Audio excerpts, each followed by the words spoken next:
to get philosophical with you to start, when you have a bunch of guys that could be out, how do you weigh philosophically moving guys up from the second unit versus subbing guys in and tinkering with it? How much of a balance do you have to strike there as a coach? It's very interesting how we go about it. You get information from your staff, you look at the numbers, who's better with what lineups, and obviously right now it's such a small sample size and what that looks like. But then the other factor is the trust that you have in whoever you throw in there. This is such a group that we've talked about being deep. We've talked about the chemistry with them. So whichever way we go in this situation, I think it's going to work out well, because the guys that are, whether they're in the second unit or they have not played many minutes, they're going to come in prepared. That's the one thing that we do know. Do you have any updates on Wendell yet? Wendell's still being evaluated, so we'll probably know more after the next day or so. How do you along those same lines, how do you evaluate that? You mentioned the small sample size. Yeah. Does the continuity help with making those decisions? A ton. You look at what's the continuity of our second unit. What do they look like playing together? And then if you separate that with one or two guys, how does that break up the chemistry? Now, mind you, we have a group of guys that's willing and can play with any lineup in any group, which is why we do so much of that in the preseason and in training camp. So now you never know what the situation is going to look like with injury or with fouls, whatever that looks like. We want to make sure that we have guys that are comfortable playing a style of play versus like running the certain plays. Does opponent matchups go into that as well in terms of night to night? That will be some determining factor, but I also believe that the guys that we throw out there tonight will be ready to go regardless of how much they play.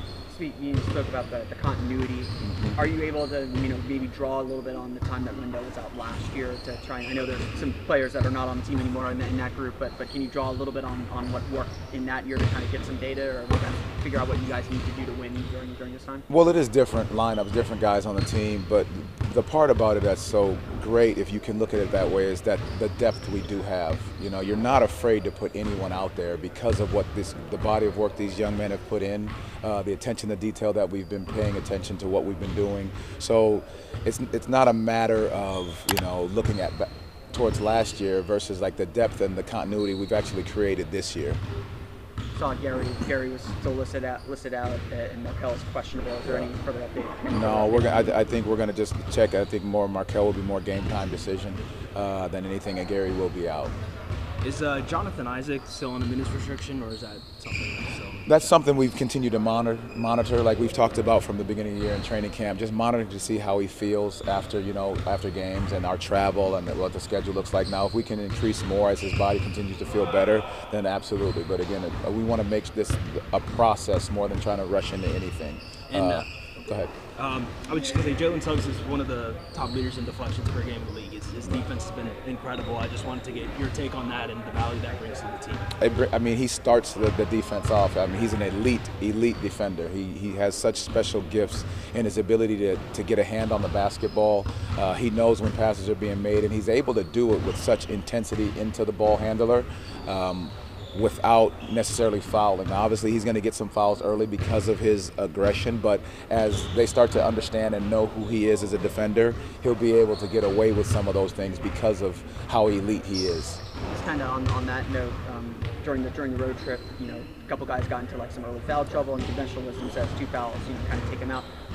How much trust is there in those guys to be able to play through that and kind of still maintain their regular minutes, their regular rotation? Is that just a factor of, okay, it's still early in the season, let's make sure we're getting these rotations down, these lineups comfortable with each other, or is that just a bigger philosophy that you have about what to do with those guys? When it comes to that, there's a trust factor in a lot of them. Now, if they're picking up that third, that's a whole different ball game, but when it's 2 and we can be smart with how we're doing things, I think that's a major factor in us trusting what they're capable of doing. And then the other side of it is I don't want to lose our aggressiveness and our assertiveness on the defensive end. So at the end of the day, will they be able to call all of them? Probably not. But I want to make sure we keep the mindset of being aggressive, being physical, but then we also have to do a better job of being fouling and not fouling in certain situations, being able to show our hands early, being in gaps early, so now we're not giving the referee an opportunity to call those silly fouls. After watching the film, what stood out to you about Anthony Black's performance? You know, we've said it from the moment we drafted him, and that's why I think Jeff and his team do such a fantastic job of who we bring in. His character won, but what stood out more in the game of what we've always seen, his defensive tenacity and then his high basketball IQ. He stepped in without batting an eye, being able to know when to cut, when to move, when to play off the ball, getting a rebound, pushing the pace. All of those things are things that we've seen and where he can thrive in. And so nothing really surprised me because it's who he is as a basketball player. Seeing the Lakers again tonight, they're missing a couple guys of their own, but they obviously still have LeBron, Anthony Davis, who will be there. What challenges do they present, and how do you go into it, having just seen them earlier this week? Well, it's great. You treat it like a little bit of a playoff where you can see the adjustments that need to be made from last game. And the interesting piece is that everybody focused on LeBron and AD in their minutes, and it was D'Angelo Russell that actually ended up hurting us more than those guys because he hit timely shots, got timely fouls. Situations like that, we want to make sure that we're aware of and know what he's capable of doing. So the attention obviously goes to LeBron and AD first and foremost, but also knowing that they have so many guys that are capable of getting big nights and big numbers. So we have to defend without fouling, rebound the basketball, and look to push the break. After the energy of the building on opening night, you know, how good is it to be back home in front of your crowd? It's so great to be back home, and I think just being on the road for this time and those trips, our guys will be able to feel that energy, and you know, hopefully we can harness it the right way and play with that same amount of energy, but along those same lines, having a poise about us that we do the right things throughout the game. Good deal. Thank you guys. Appreciate it. Thank you. After you guys came off a long road trip like that, how good is it to be back home and be in front of that crowd? Yeah, it's awesome. I mean, sleeping in your own bed is cool. That's the first cool thing that I'm very excited about. And then obviously we have one game so far at home, so seeing that crowd again and kind of get into your routine at home is awesome. What's the biggest thing that you think you learned about this team on the road trip? Well, I mean, we can be really good. I think we had a good road trip. I think we could have won that Lakers game. Didn't execute well enough the last 3 minutes, and that's kind of the mentality that we got to keep, that we can play with anyone. And obviously it's game 5 or whatever it is, game 6, so we have a lot of growth in front of us, a lot of time to develop, but we can't make the playoffs right now. So we got to embrace every game as a step towards improvement, and I think this team is very excited about that. Does your role change at all with Wendell out? No. Are you gonna keep doing what you're doing? I'm gonna keep doing what I'm doing. Yeah. How important is he to the team, and how do you guys think you'll be able to play without him? I mean, this is the NBA, man. This is how it works. It's 82 games. The likelihood of having everybody healthy all the time is very small. I think everybody talks about it all the time. I think it's just unrealistic. That's kind of what you sign up for, you know. You never know how it is, what the roles are, how many minutes you're gonna play. This is a job. You're here to do your job and not complain about anything. Show up and play your minutes as hard as you can, and then we'll see what happens. But this is kind of what the league is. How great was it to see Paolo really get going Thursday at Utah? Yeah, I mean, he's our go-to guy. I think he wants to be that. I think he's shown that he can do that. We want to play meaningful games, and you need someone to step up in those meaningful minutes and meaningful games. You know, that's a big part of successful teams. They have this guy that can be the killer at the end, and I think for him to be able to do that in Utah, it gives them confidence. But I mean, we've had this confidence in him since the first day he got here, so he's here for a reason, and I think that's no surprise. Heard you guys talk a lot about your continuity and how that's kind of helped you kind of advance and get through training camp. But how much does that continuity help when you have to fill in for a guy that's out? I know that's part of the job, but how much does that continuity help to kind of keep things seamless? Well, that's why you have continuity, because you never know what happens. The turnover in the NBA is so crazy. People get traded, fired, hurt all the time. You need that consistency in the way you approach every day and the way you prepare in order to have that safety net to fall back on. That's why you do it. That's why professionalism and preparation is so important. And actually going back to that question, Wendell is huge for us. Of course it hurts. He's an unbelievable player defensively and offensively. He gives us such a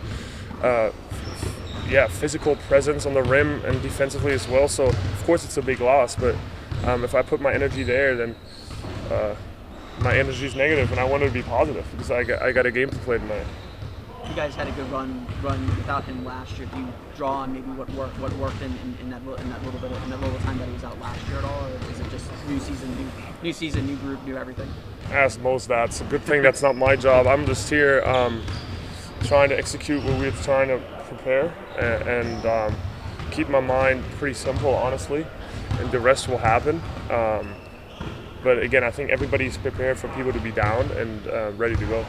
What are some of the keys against the Lakers, specifically near the basket? Davis and Wood did such a good job protecting the rim on Monday night. Yeah, I mean, obviously, first thing is that they contend. They're very experienced. They play to win. They know what they're doing. They're not going to beat themselves. So you got to play very mature. And then obviously, yeah, from a game perspective, they protect the rim really well with some big bodies in there. Anthony Davis is one of the best rim protectors in the league. Obviously has a great presence in there, and we got to find ways to execute against that. But I think we did a pretty good job in LA against that and mismanaged the last 3 minutes a little bit. And that's part of growing, and we can't forget that we played a pretty good game. Or we didn't probably play our best game, but we played to win. And I think that's the approach tonight as well. What's the biggest thing you learned in those late game situations you guys were in on the West Coast trip? Yeah, it's always funny, right? Like, sometimes you make shots and you win, and if you miss them, it's all bad because you lost. It doesn't work like that. So you got to kind of focus on the details, things that go too far to discuss here, but small rebounds, small switches, small communications that happen that you just can't afford because the margin of error is so small, and at the end of the day, it's one shot. So you got to control what you can control because it is a game and there's a certain level of randomness. And you gotta embrace that. Awesome, thank you guys. See minutes like that, how much of the process, especially in your first year, is reviewing film, looking at what you did well, and things you could improve upon heading into the next game? A lot of it. Just learning the game as a whole. It's a little different on this level than it is in college. So film study is definitely important. Watching your teammates do it the right way or the wrong way sometimes can help. But definitely watching a lot of film on us and the other team for sure. That's good for growth. So we're definitely doing that. Coach Mose talked about your defensive tenacity. Just where does that come from? I think just being a competitor. Honestly, I've always taken pride in defense.